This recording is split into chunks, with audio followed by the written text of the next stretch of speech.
வணக்கம். நான் நாவில் இருந்து ஒரு வார்த்தை வெளில வர்றதுக்கு முன்னாடி அது ஒரு என்ட்ரன்ஸ் எக்ஸாமை சந்திச்சுட்டு தான் வெளில வரணுமா அப்படின்னு சொன்னா நம்ப முடியுதா? ஆனா நம்பித்தான் ஆகணும். எப்படி மாணவர்கள் நீட் நுழைவுத் தேர்வை சந்திச்சுட்டு வராங்களோ அந்த மாதிரி நம் பேசும் வார்த்தைகள் பல நுழைவு வாயில்களை சந்திச்சுட்டு தான் வெளில வரணுமா. ஏன்னா அந்த அளவுக்கு நம் பேசும் வார்த்தை முக்கியத்துவம் வாய்ந்ததான்.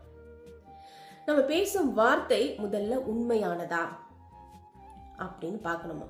ரெண்டாவது, இது ஊக்கத்தை கொடுக்குமா, இது கேட்பவருக்கு பயனுள்ளதாக இருக்குமா, இந்த சூழ்நிலைக்கு இது தேவையா, நாம் பேசும் வார்த்தை அன்பான வார்த்தையா, யாரையாவது காயப்படுத்துமா அப்படின்ற இந்த வாயில்களை சந்திச்சு தான் நம் வார்த்தை வெளியில வரணுமா.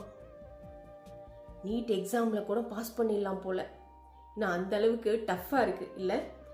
அப்பனா பாத்துக்கோங்க எந்த அளவுக்கு நம் வார்த்தைகள் முக்கியத்துவம் வாய்ந்ததுன்னு.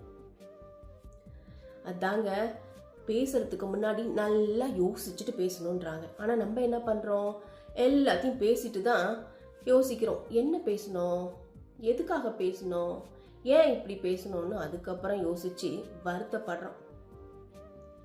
இங்கு ஒரு வார்த்தையால் பிரிந்து போன உறவுகள் ஏராளம், நினைத்து நினைத்து வருந்தும் உள்ளங்கள் எத்தனையோ, விலகி போன காதல்கள் எத்தனையோ, பிரிந்து போன நட்புகள் எத்தனையோ, இப்படி அடுக்கிக் கொண்டே போகலாம். இதுக்கெல்லாம் காரணம் யோசிக்காம பேசின ஒரு வார்த்தை தான். அதனால நம்ம நாவில் இருந்து ஒரு வார்த்தை வெளில வர்றதுக்கு முன்னாடி நம்ம எதுக்காக பேசுறோம், என்ன பேசுறோம் அப்படின்னு யோசிச்சு நம்ம வார்த்தையில கவனத்தை செலுத்தி பேசணும். பேசுவோமா?